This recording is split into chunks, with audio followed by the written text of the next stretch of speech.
할렐루야. 네, 우리 옆 사람과 인사하실까요? 예수 안에서 사랑합니다.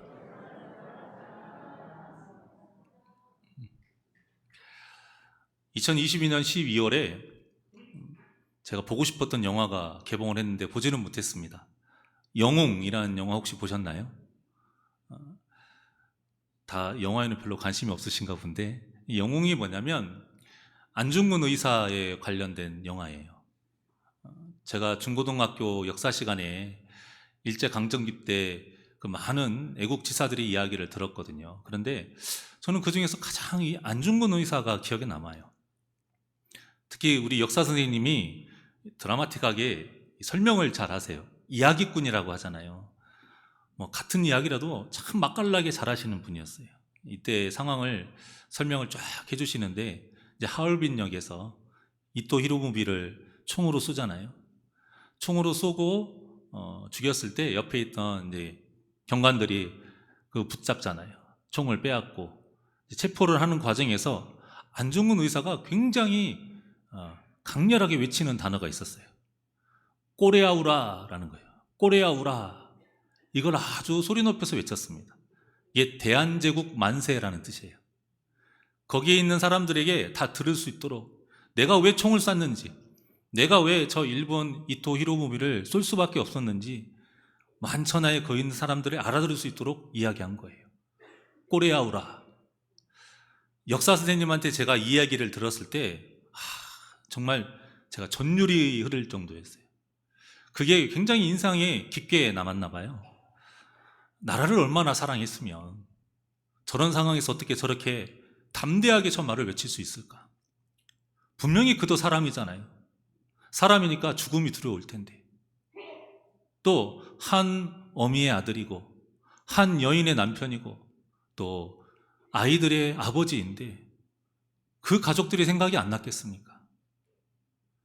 그런데도 안중근 의사가 그렇게 꼬레아우라 이렇게 불렀던 그날의 그 외침의 소리가 자꾸 맴돌더라고요. 그분만 그랬겠습니까? 모든 애국지사들이 다 그랬죠. 다 같은 마음으로 목숨을 걸고 그 대한민국의 독립을 위해서 죽음을 각오하고 담대하게 싸우셨습니다. 이렇듯 뜻이 확고한 사람은 담대합니다. 뜻이 확고하기 때문에 담대하게 말하고요. 뜻이 확고하기 때문에 담대하게 행합니다. 마찬가지로 성도의 믿음이 정말 확고하다면 담대하게 살게 되어 있습니다. 무엇을 향해서요? 세상을 향해서. 무엇을 향해서요? 사탄을 향해서. 무엇을 향해서요? 죄에 대해서 담대하게 살아가게 되어 있습니다. 오늘 지금 본문의 베드로와 요한이 딱 이와 같은 모습이에요. 담대한 모습. 지금 사내들인 공회에서 이들을 어떻게 하면 죽일 수 있을까? 딱 봐도 답이 나와요. 이들의 입술에서 예수라는 이름만 딱 나오면 바로 올가맬 수 있도록 그들이 말합니다. 너희가 무슨 권세와 누구의 이름으로 이 일을 행하였느냐? 그렇게 묻죠. 그런데 베드로가 12절과 같이 예수님에 대한 복음을 담대하게 전해버립니다. 요한도 마찬가지였고요. 이 담대한 모습에 그곳에 모인 사람들이 다 당황을 해요. 13절에 나와 있거든요. 다 같이 13절 시작. 베드로와 요한이 담대하게 말함을 보고 그들을 본래 학문 없는 범인으로 알았다가 이상히 여기며 또 전에 예수와 함께 있던 줄도 알고. 아멘. 자, 여기에서 담대하다. 이 담대하다라는 말은 보통 세 가지 경우에 쓰입니다. 첫 번째는 담대하니까 속사이거나 이렇게 은밀하게 하지 않아요. 그냥 공개적으로 말하는 거예요. 담대하니까 공개적으로 말해요. 공개적으로 행동할 때 씁니다. 또 하나는 눈치 보지 않고 그냥 담대하게 무엇인가를 할 때, 어떤 표현을 할 때 쓰이고요. 또 세 번째는 확신을 가질 때 이 담대하다라는 말을 씁니다. 그런 것 같아요. 그랬으면 좋겠어요. 이게 아니고 목에 칼이 들어와도 그거야. 이 상태인 거죠. 이게 바로 담대하게. 지금이 딱 이 상황입니다. 예수라는 이름이 나오면 죽을 줄 알아요. 하지만 확실히 예수님 때문에 이런 모든 역사가 일어났기 때문에 담대하게 전한 것입니다. 죽이려면 죽여라 이거죠.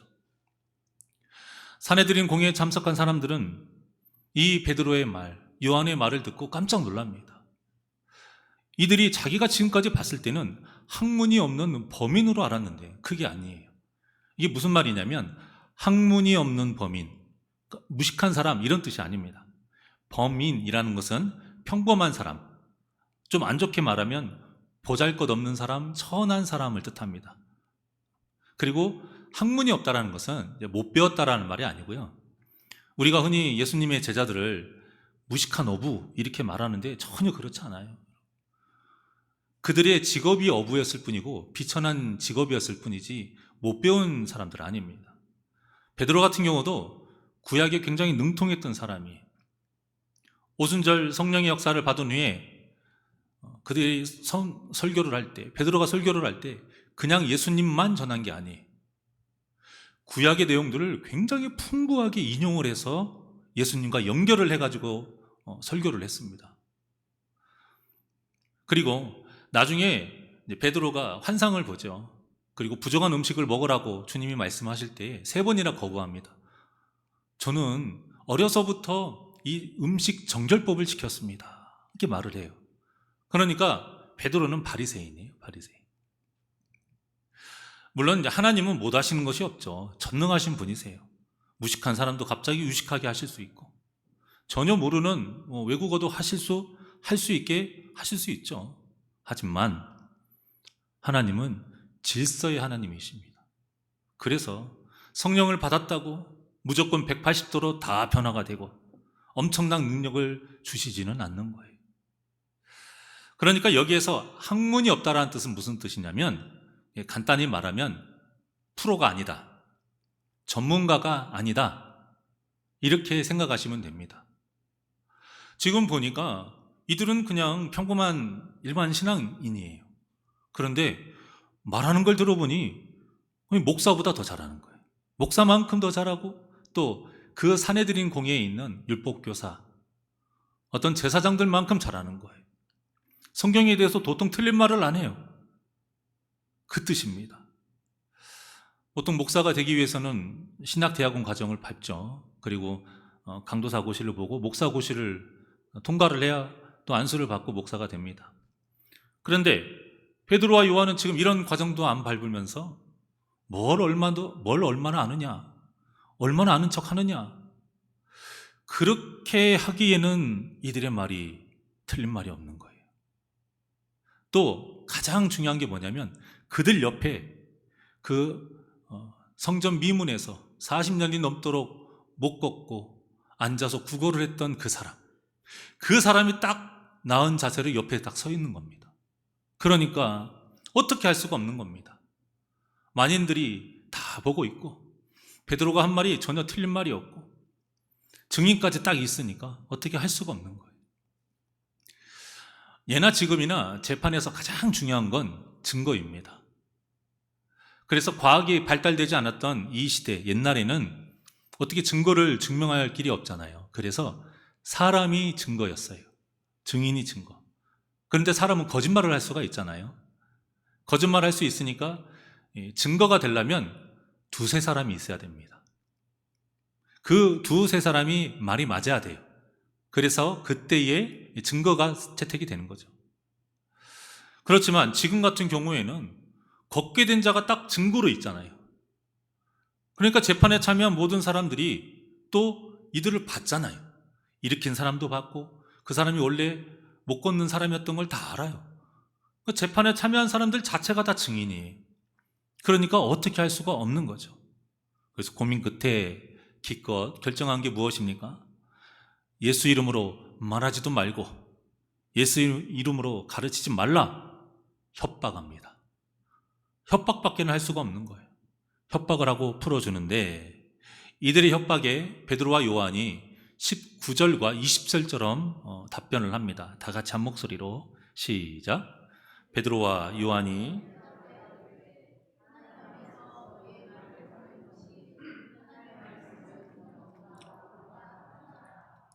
우리는 보고 들은 것을 말하지 아니할 수 없다 하니 아멘. 지금 이 말씀에요, 우리 성도가 어떤 모습으로 살아야 하는지 딱 두 가지의 모습을 보여줍니다. 첫 번째 모습은 무엇이냐? 세상의 말에 귀를 기울이지 말라 이거.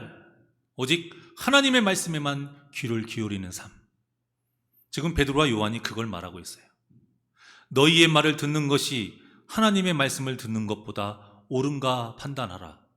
안 듣겠다라는 거예요. 아무리 어떤 말을 해도 하나님의 말씀이 맞는 것이지 너희들의 말은 안 듣겠다, 그겁니다.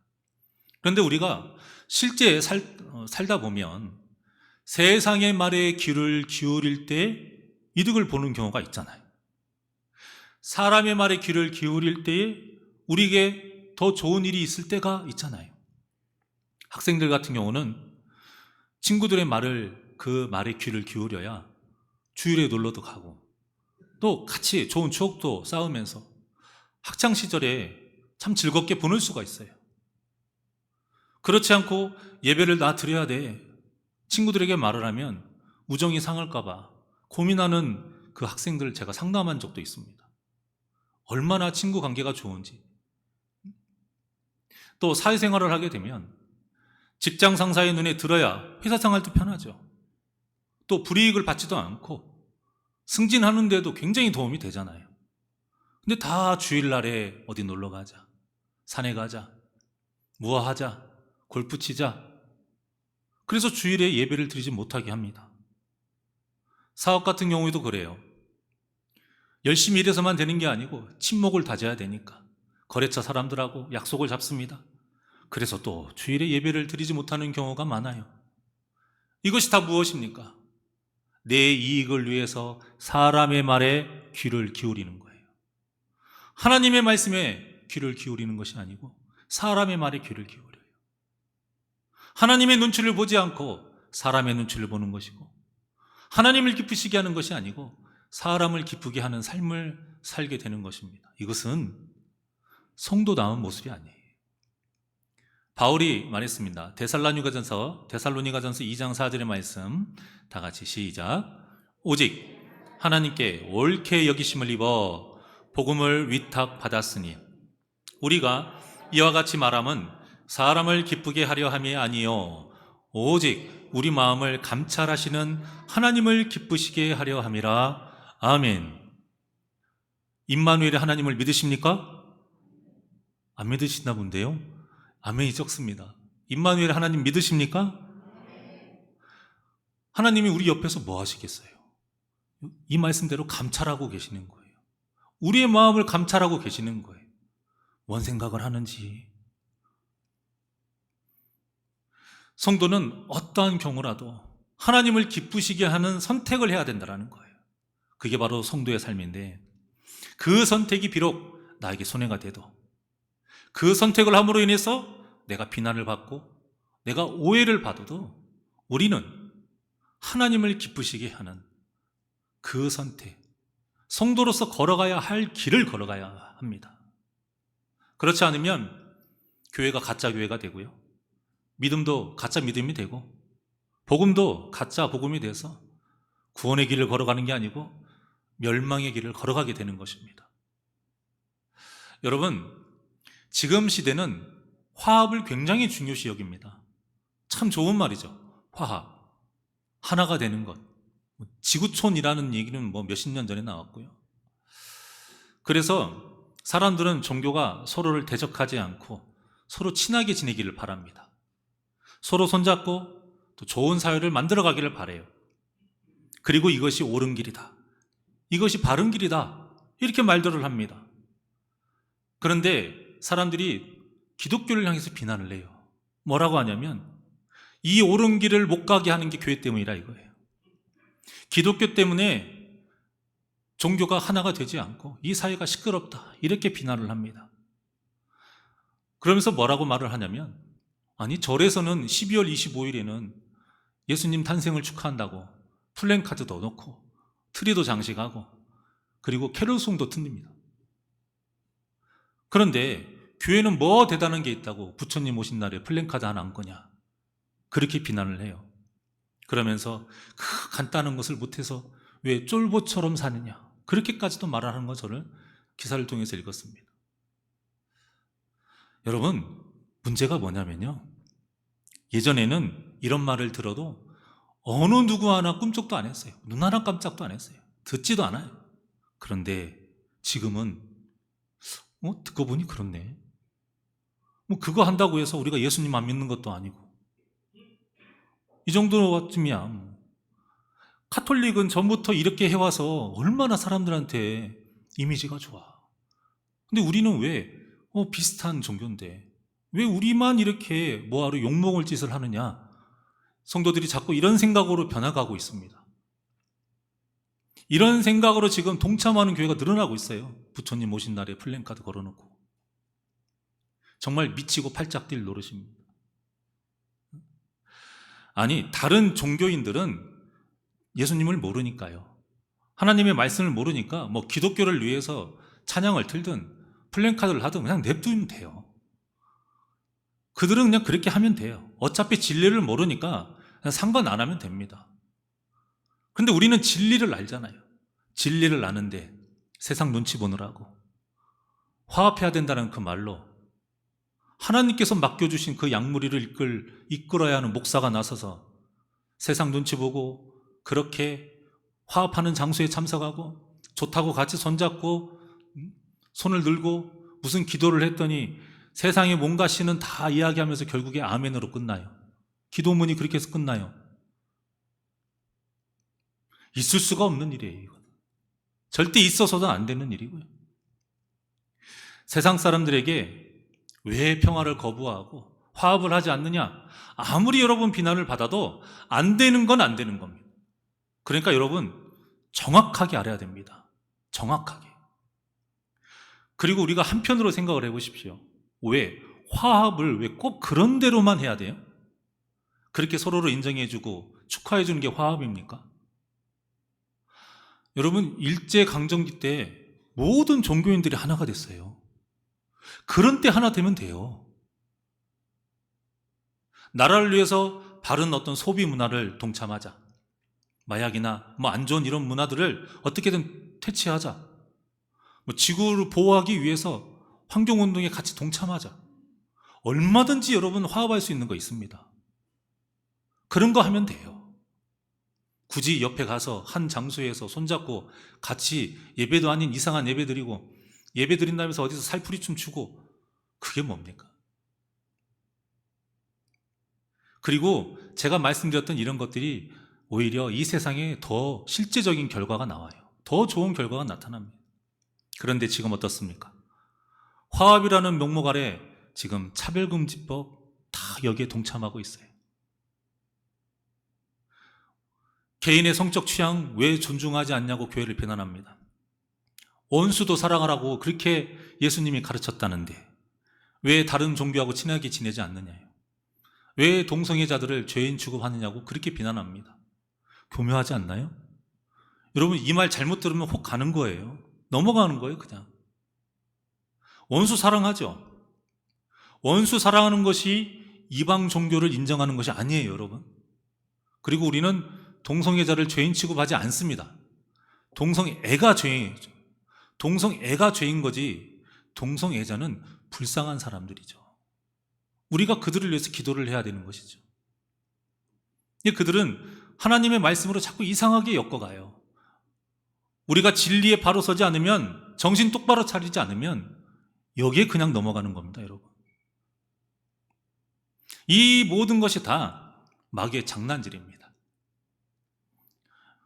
하나님을 기쁘시게 하는 삶을 살지 않으면 이 마귀의 장난질에 다 놀아나서 멸망당한다는 사실, 이 사실을 꼭 기억하시길 바랍니다. 성도가 살아야 할 두 번째 모습이 아까 뭐라고 했냐면 다른 사람의 이야기가 아니고 내 이야기가 되어야 돼요. 한번 다시 20절 말씀 시작. 우리는 보고 들은 것을 말하지 아니할 수 없다 하니 아멘. 지금 누구 이야기한다라는 겁니까? 내 이야기한다라는 거예요.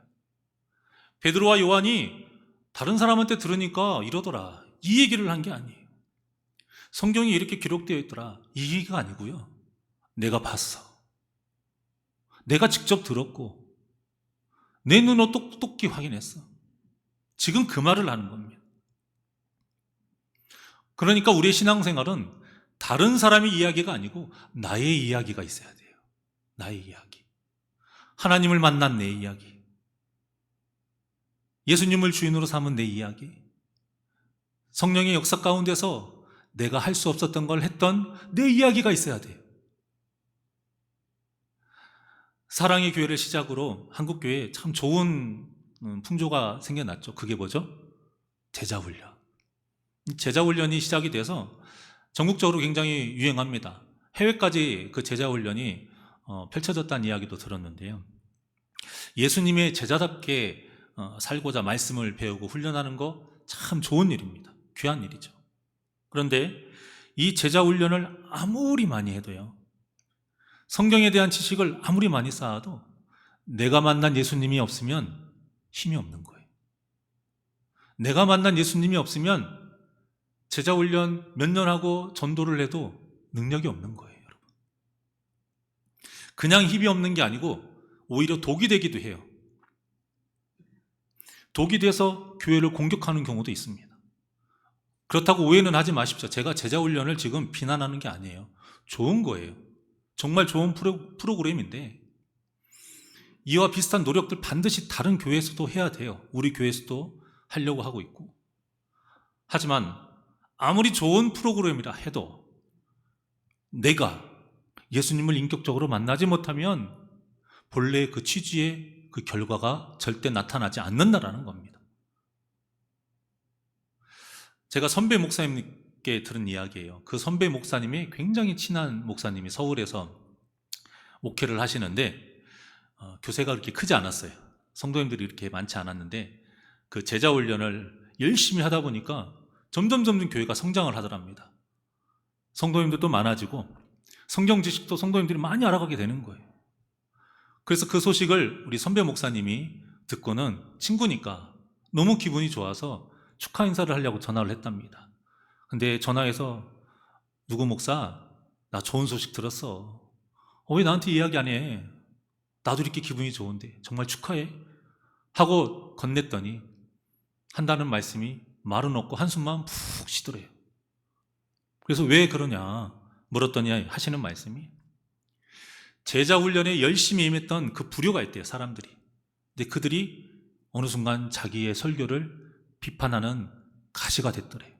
그래서 너무나도 힘들게 한대요. 처음에는 본인도 하나님께서 주신 나를 위한 동역자다 생각을 했대요. 한 말씀이라도 오해가지 않는 말씀, 제대로 된 말씀을 전하게 하려고 저 사람들을 나에게 붙여주셨구나. 그렇게 처음에는 겸허하게 받아들였어요. 그런데 도가 지나쳐서 어디까지 가느냐면 목사님 설교할 때 자세가 왜 그래요? 목사님 아니 똑같은 단어가 더 교양 있고 더 은혜로운 단어가 있는데 뭔 그런 단어를 써요? 심지어는 어느 날은 목사님 너무 지루해요. 그래서 목사님이 나름 재밌는 예화를 했대요. 목사님 왜 이렇게 웃기려고 설교해요? 이렇게 해도 꼬투리, 저렇게 해도 꼬투리, 별의별 것에 다 간섭을 하더랍니다. 너무 힘들어서 선배 목사님에게 하소연을 했다고 하는데 가장 큰 문제는 뭐냐면 그 목사님이 제일 힘든 건 그거래요. 그분들의 말이 아니고 이 강단에 하나님을 두려워하는 마음으로 서야 되는데 사람을 두려워하는 마음으로 어느 순간 서게 되더래요. 그게 너무 고통스럽다라는 거죠. 그 얘기를 듣고 이제 몇 년이 지났어요. 그래서 다시 그 선배 목사님에게 그 친구 목사님에 대한 이야기를 들을 기회가 있었는데 결국 제가 그 얘기 듣고 얼마 안 있어서 그분들이 무리를 다 지어가지고 교회 시끄럽게 하고 나가서 그 교회를 지었다고 합니다. 그런데 그 교회가 엄청나게 유명한 교회가 된 거예요. 목사 잘 쫓아내기로 유명한 교회가 된 거예요. 1년 이상 목사님이 베개 놔질 못해요. 거기에서. 참 가슴 아픈 일입니다.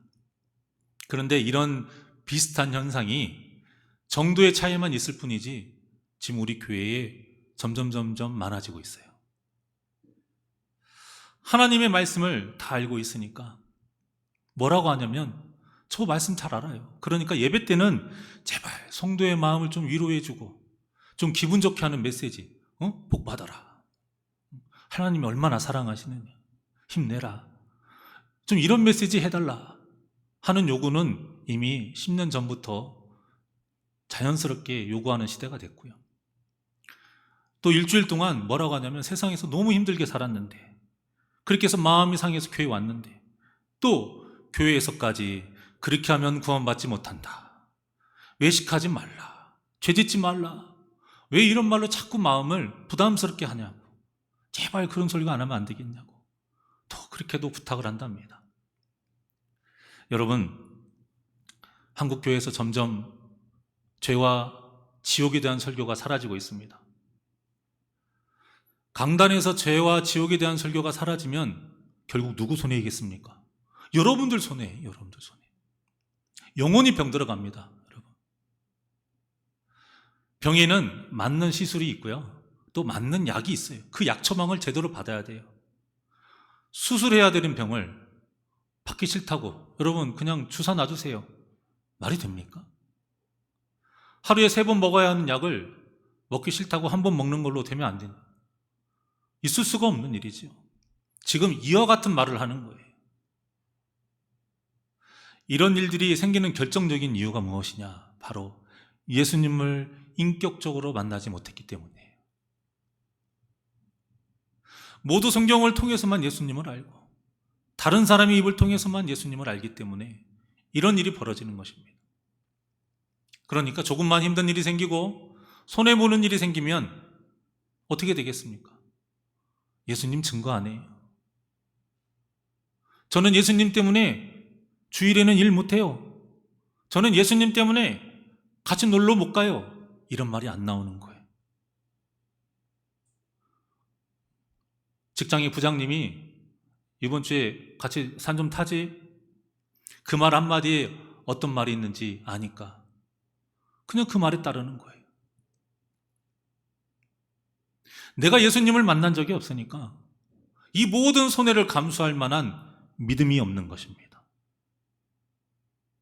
하지만 베드로와 요한은 지금 어떻게 됐어요? 예수님을 보았어요. 만졌어요. 직접 예수님의 가르침을 들었어요. 그래서 목숨이 달려있는 상황에도, 협박을 받고 있는 상황에도 오늘의 제목처럼 담대하게 말할 수 있었던 것입니다. 우리는 보고 들은 것을 말하지 아니할 수 없다. 여러분들은 세상을 향해서 무엇을 말할 것입니까? 사랑하는 여러분, 이 베드로와 요한의 말이 우리의 평생의 고백이 되기를 주님의 이름으로 축원합니다.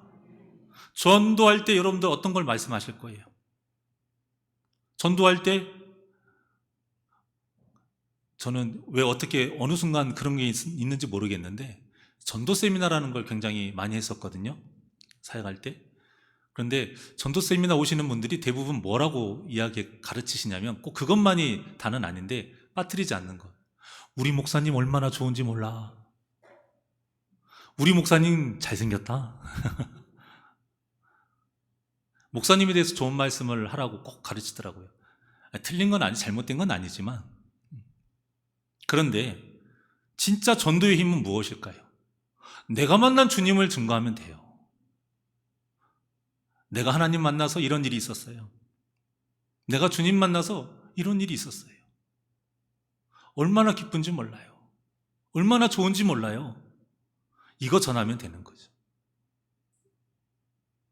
이때 소근소근 속삭일 필요 있습니까? 남들 다 봐도 상관없어요. 예수님을 만났는데 이거보다 더 확실한 게 어디 있습니까? 그러니까 전도할 때 담대할 수밖에 없는 거예요. 담대하게 전도하시는 분은 성격이 그래서 그런 게 아니고 내가 만난 하나님이 확신하기 때문에, 내 주인이 예수님이 확실하기 때문에 담대하게 전할 수 있는 겁니다. 내가 담대해야지 이렇게 맘먹는다고 해서 담대할 수가 없어요. 어떤 음식점이 맛이 있습니다. 그래서 가족들이 모처럼 다 시간을 내서 그 음식점을 가려고 마음 먹은 거예요. 가자. 그런데 가족들이 걱정을 많이 해요. 만약 맛이 없으면 어떻게 하지? 인터넷에 리뷰가 올라오니까 다 찾아봅니다. 헛수고가 되지 않도록 막 찾아봐요. 그런데 맛없다는 이야기 들으면 얼마나 걱정이 되겠어요. 근데 나는 그 음식을 먹어봤다라고 한다면, 그래서 그 음식이 맛있는 걸 안다라면 어떨까요?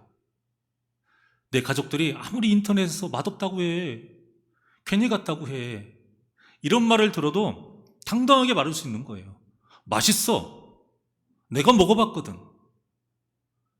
그보다 더 확실한 말이 어디 있습니까? 그러니까 걱정하지 말라는 거예요.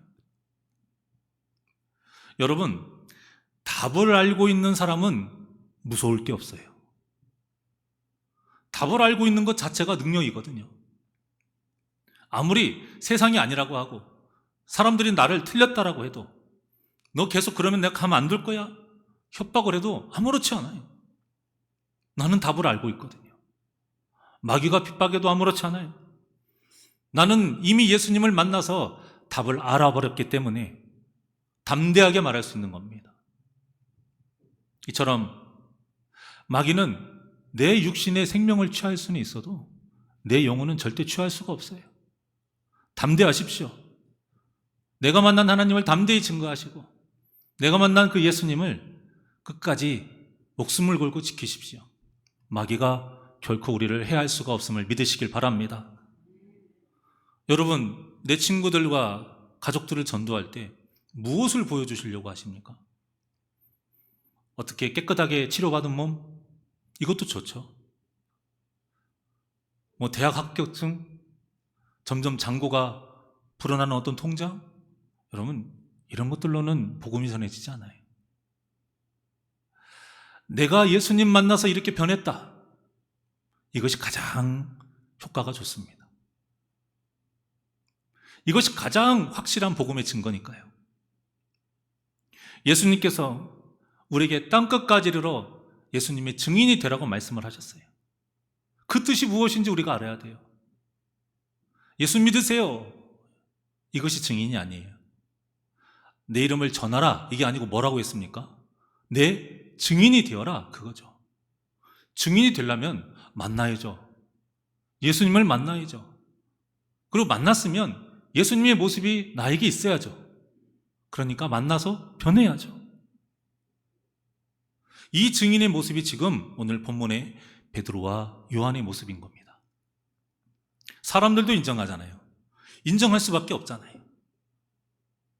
저 사람들이 예전엔 안 그랬는데 어떻게 저렇게 변할 수가 있지? 궁금해질 수밖에 없는 겁니다. 그런데 그들의 답이 간단해요. 그리스도 예수. 그러니까 목에 칼이 들어와도 예수님을 담대하게 전한 것입니다. 그러니 이제는 우리도 우리가 만난 예수님을 담대하게 전해야 할 때입니다. 움츠러들지 마시고 내가 잘할 수 있을까? 걱정할 필요 없습니다. 하나님은 우리 힘만으로 복음을 전하도록 내버려 두지 않습니다. 스가랴서 4장 6절의 말씀 다 같이 한 목소리로 시작. 만군의 여호와께서 말씀하시되 이는 힘으로 되지 아니하며 능력으로 되지 아니하고 오직 나의 영으로 되느니라. 아멘. 이처럼 우리 안에 계신 보혜사 성령님께서 우리에게 능력이 되어주실 줄 믿으시길 바랍니다. 말씀을 마치겠습니다. 여러분은 성도로서 이 세상에서 어떤 모습으로 살고 싶으십니까? 세상 사람들 눈치 보면서 잔뜩 움츠린 상태로 살고 싶으십니까? 아니면 할 수 있으면 해봐. 그런 마음을 어깨 쫙 펴고 당당하게 담대하게 살아가시는 그런 모습으로 살고 싶으십니까? 우리는 예수님을 주인으로 섬겼기 때문에 우리는 답을 알고 있어요. 그 답이 뭐예요? 하나님 나라죠. 그러니 답을 알고 있는 사람답게 담대하게 내가 만난 예수를 전하며 복음의 열매를 맺는 우리 복된 성도님들이 되시기를 주님의 이름으로 축원합니다. 아울러 항상 하나님을 기쁘시게 하는 삶으로 주님의 은혜가 풍성하게 임하는 저와 여러분이 되시기를 주님의 이름으로 간절히 축원합니다. 내가 주인 삼은 모든 것 내려놓고 이 시간 하나님께 찬양하겠습니다.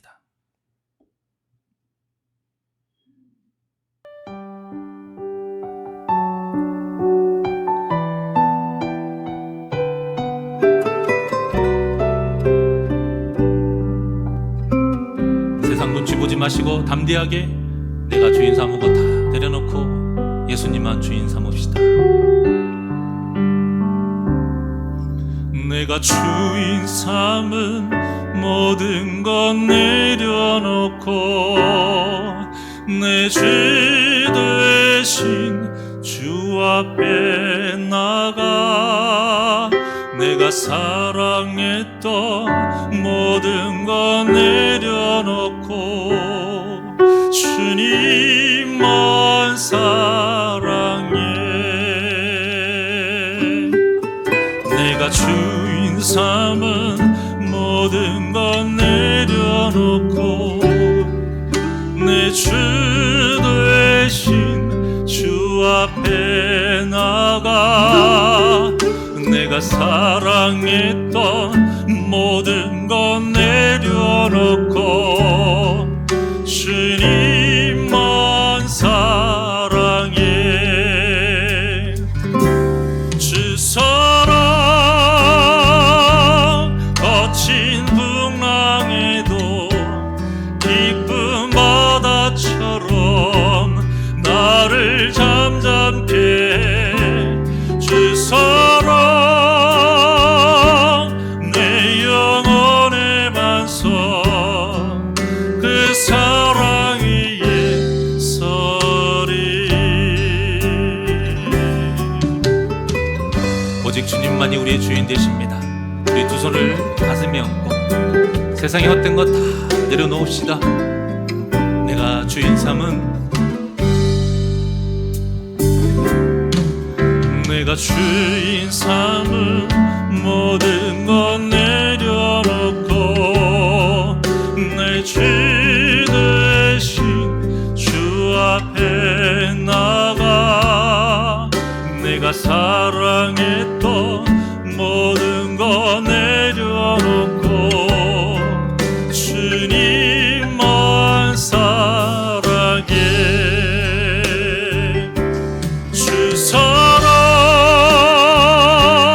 거친 풍랑에도 깊은 바다처럼 나를 잠잠케 해. 주 사랑 내 영혼의 반석 그 사랑 위에서 두 손 높이 들고 주 사랑 거친 풍랑에도 깊은 바다처럼 나를 잠잠케 해. 주 사랑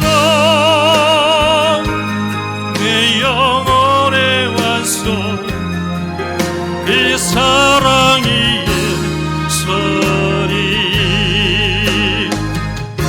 주 사랑 거친 풍랑에도 깊은 바다처럼 나를 잠잠케 해.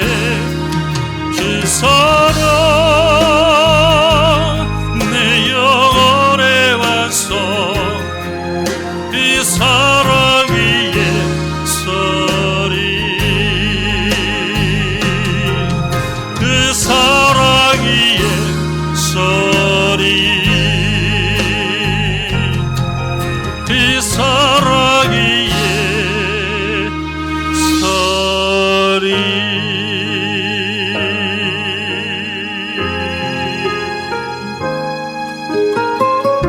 기도하시겠습니다. 은혜가 풍성하신 하나님, 주님의 그 사랑 때문에 우리가 지금도 이렇게 살아갈 수 있음에 감사를 드립니다. 나의 주인 되신 예수님, 내가 그 예수님을 알고 내가 그 예수님을 만났기에 이 땅에서 세상 눈치 보지 아니하고 오직 하나님만 바라보며 담대하게 살아가게 하여 주시옵소서. 내가 만난 주님을 담대하게 전하게 하여 주시옵시고 내가 만난 주님을 이 세상 사람들에게 담대하게 자랑하는 자 되게 하여 주시옵소서. 오직 주님만을 바라보길 원합니다. 세상 눈치 보지 아니하고 사랑 기쁘게 하지 아니하고 오직 주님만을 기쁘시게 하며 살아가는 복된 믿음의 삶 살게 하여 주시옵소서. 감사함이 예수님의 이름으로 기도하옵나이다. 아멘.